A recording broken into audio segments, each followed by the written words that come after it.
I wanted to address a question that comes up again and again in all of the committees and conversations that I'm part of, which is we have spent millions of dollars on these inclusion, equity, diversity efforts, and not many of them have worked. And these efforts are for summer STEM camps for middle schools and high school students, teaching undergraduates confidence, giving them, teaching them behaviors that are rooted in what we know about grit, things like that. And these efforts are really, in and of themselves, these efforts are great because they spark and they sustain interest to a degree, but they're also band-aids for the bigger problem, which I'm hoping that I have articulated well in the book. And also the efforts they're pretty scarce in number.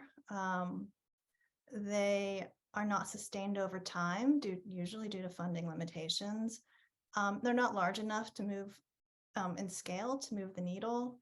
And often they're rooted in deficit models that want to fix the student instead of fixing the underlying cause. And as we said a number of times already, the underlying cause is one of the major underlying causes are the practices and the culture of STEM institutions and STEM departments. And this is where I try to locate the solutions when I name them in the book.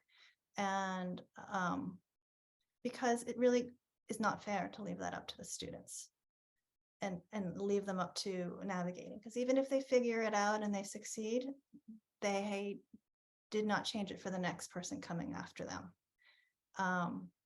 So I wrote the book to illustrate the nuances of the science culture, the long-term effect on students' lives long after they leave with their degrees, if they manage to get those degrees. And as I said, a number of my students in my study did.